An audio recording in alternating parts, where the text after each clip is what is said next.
Bro, I am not gonna lie to you guys, okay, at all. I would love to permanently be 30. Specifically, all right? 30 years old permanently. I don't want to be older than that because, listen, I'm 38 currently. I feel it. I don't like it. I got to take multivitamins in the morning, bro, right? Testosterone treatments and things like that, guys. Listen, I don't like that. I want to be 30. Let me be 30 for the rest of my life, please. I don't want to be younger at all. I just want to be 30. But either way, listen, guys, the name of the video is Researchers Say They Are Close to Reversing Aging. And this is a suggestion via Discord, guys. I'm going to jump into this immediately. Harvard scientist David Sinclair has spent the last 20 years working to defy aging. How many times have you heard, if you're over the age of 40, well, you're getting sick, you're getting this pain, your eyesight's degrading. Don't worry, that's just normal aging. I really don't agree with that approach. Sinclair believes the root cause of aging and health decline stems from damage to the so-called epigenome, the part of our cells that turn genes on or off. Our bodies have two different types of information. We all know about the DNA. Now, there's another type of information that most people don't know about. It's called the epigenome, and it's the reader of the DNA. Okay, so we're getting into... All right, so there are a lot of scientists who will argue saying that aging is just a pure defect. It's basically a disease, right? And what he's referring to, the epigenome, basically, think of it like glasses, okay? So like over time, your glasses are going to get scratched and scratched and scratched to the point where it can't even basically read the things anymore, right? And that's basically what makes you old, right? But all right, let's see what this takes us, guys. Let's jump into it. Don't know about. There are a lot of people who disagree, though. And it's the reader of the DNA. Like, if you have a compact disc, it's like scratches on the compact disc, so you can't read the music. As we get older, we lose the ability to read our DNA correctly. And so how do we get those scratches off? We had this breakthrough a couple of years ago, and so we found that there was a way to get the scratches off and reverse the age of cells. In his study, Sinclair restored optic nerve cells and sight in mice with vision loss from both aging and a condition that simulated glaucoma. The way we did that in the mice, and we cured blindness with them, was to turn on 3 genes that are normally on in embryos. And when we turn those 3 genes back on in the adult tissue, the mice regenerate and they get their vision back. And now, in what the researchers are calling the first study of its kind, Sinclair and his team were able to age the mice and then make them younger again. In this video shared by Harvard, these mice are the same age, yet one is visibly older. How did they do it? By literally breaking up the DNA, forcing the body to repair itself, which he says accelerates aging. The mice actually do not just look old, but they literally are older by about 50%. They get gray hair, they get wrinkled skin, their organs are old. The results were shared at a conference earlier this year and are under review for publication. This groundbreaking technology builds on the Nobel Prize-winning work of Japanese scientist Shinya Yamanaka, who discovered how cells can be reprogrammed to be stem cells, which then can develop into cells of any type in the body. Using this method, Sinclair showed me how his team is trying to study memory loss by turning skin cells into tiny brains. Right. Here they are, these little beauties. Oh my God. So these are mini human brains we've grown for a number of months, and these ones have been aged so that they're 70 years old, and we can measure their activity. Oh yeah, guys, that's normal. And their brain activity is slowing down as they get older. They're full of inflammation like a normal old brain would be. And in this experiment, we're now testing, can we reverse the age of those brains so they work again? And the answer is, yeah, we can do that. In early... Excuse me? Listen, so I've been following like the study of aging for a while now. I'm not obsessed with it like some people are, right? But I do read a lot of like peer-reviewed research papers, guys. A lot of them, unnecessarily, a lot of them. But either way, the point is, this is illegal in humans, right? Like, I mean, Congress has already said we cannot do this to humans, but I do think that we should, all right? If people are going to stop or choose to stop having kids, right? Then I do think that people should just live longer then, if that's the case, right? But there would be a lot of industries that would fail almost immediately if this was a thing. The medical industry would basically go out of the window immediately. I can imagine that this treatment would be incredibly expensive because if you have the ability to create, to turn, how about this, all of your cells into stem cells, you don't need anything anymore. Not really.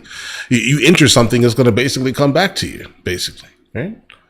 That's absolutely crazy. Now, there have been a couple of cases that I've read about recently that did allow like CRISPR editing or like to edit your actual DNA itself. And these have all been extreme cases, right? Like Congress has only approved to have your like DNA edited in any meaningful way if you have sickle cell anemia. And that's because basically your red blood cells are like shapes of C's, right? They can't really fit through your body correctly, right? Like as they should. And there have been a lot of cases now, guys, right, where people are like, listen, I feel no more pain after getting their DNA edited as a living human, guys. It's happening right now, right? Certain cases, extraordinary cases, but specifically sickle cell anemia. But all right, let's go ahead and jump into this immediately, guys. So let's go ahead and see where this takes us. But as of right now, I'm absolutely astonished. I've heard of the doctors, like skin cell to brain thing. I've heard of that, but I did not know that they were able to actually age and then de-age the brain itself. That is absolutely phenomenal, bro. Phenomenal. The age of those brains so they work again.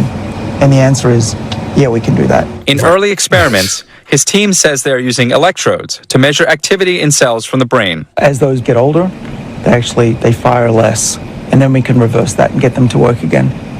And so you've seen that by reversing it, they start firing more.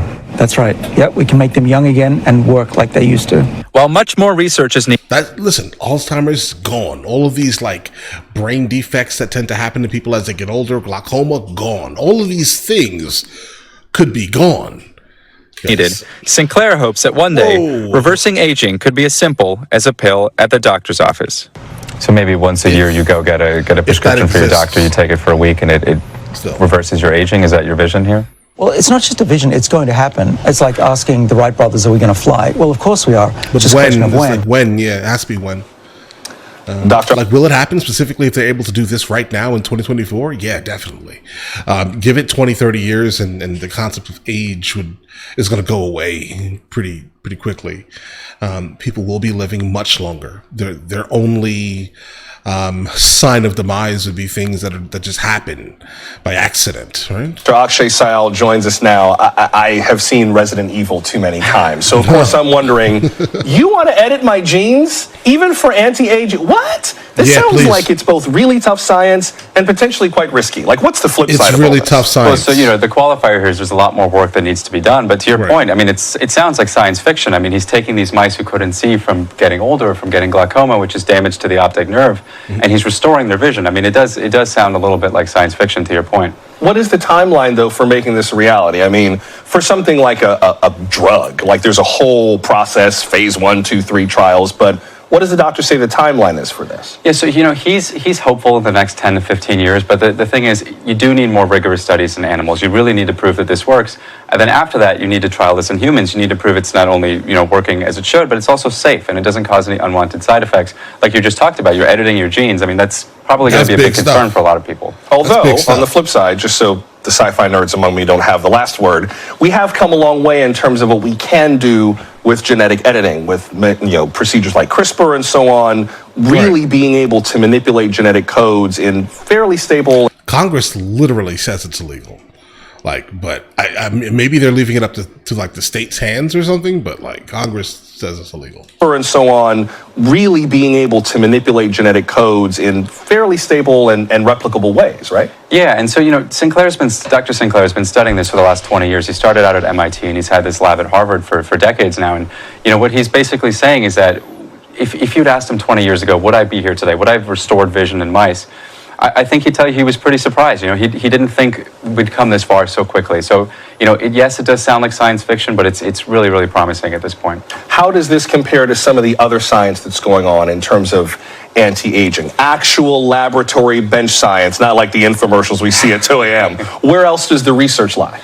I think you and I could do a whole show on, the creams that are available and the potions they sell over the counter about, take this and you reduce your aging. Pills and potions and lotions and everything and anything. But setting all that aside, where's the science? No, we'll leave that to Professor Snape. Exactly.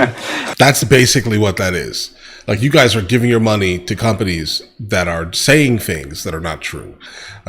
These guys right here, right, are actually going to make it true. Because I like the idea of that. This is, it's a Harvard-funded lab. These are people who are actually going in and altering your DNA in a way that, they develop these biological clocks. And these are, to be fair, things that need to be validated still. But they've come out with a way that they think you're able to tell somebody's age just by looking at a DNA sequence. So, when you compare that to these creams and these things that you're selling over the counter, it's a separate world. Right. And there are other applications for this kind of epigenetic technology other than anti-aging. This isn't new technology, as you mentioned. This is just a new application. So it's been a theory for a long time, and we're still working to prove that theory. But it is something that Sinclair has coined called the information theory of aging, where you take these epigenetic changes and that accelerates aging, as we've seen in the mice that's coming out. But to answer your question, it's the uses outside of this. It's still so new that we really don't know yet. I know that he mentioned kind of like popping a pill, but is that what we expect it would be, like a pill, or more like a treatment like dialysis or something long term? Like what would the delivery device potentially be? Yeah, so the delivery device so far in the mice has been, it's actually an injection. It's a harmless virus encoded with 3 reprogramming genes. And you take that injection, and then you take an antibiotic called doxycycline. So it's an antibiotic that you would give by mouth that turns on those genes and allows the anti-aging process to commence. So we don't really know what the future is going to look like, but that's what they've done so far in the animals.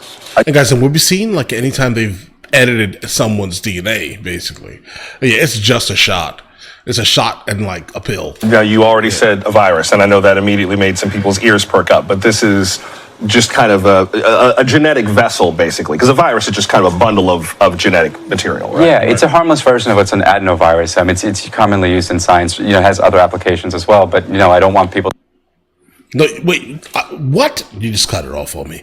Oh, no. All right, so I can only think of all the great things that can come from this, right? But at the same time, we could create something accidentally on purpose, right? That has the ability to wipe out a lot of people very quickly, right? We could. Oh no, right? Like that's the scary part, I think, right? When it comes to how this actually applies to humanity, right? But all right, listen, guys, let me know in the comments what you guys think. Would you guys take it? I would. I'd be the first one on that list. Again, I'd be like, listen, make me 30. Just make me 30. I want to feel my body, right? Like it felt at 30. That's it. That's all I want. Give me that right now. I'll be fine. All right. But all right, listen, you guys all have an absolutely amazing day. Enjoy your day thoroughly. Guys, before we go, are you guys subscribed to the other channels? Logical Movie Reviews with Mr. L. Boyd along with Mr. L. Boyd Music. Both are found in the description. Check it out.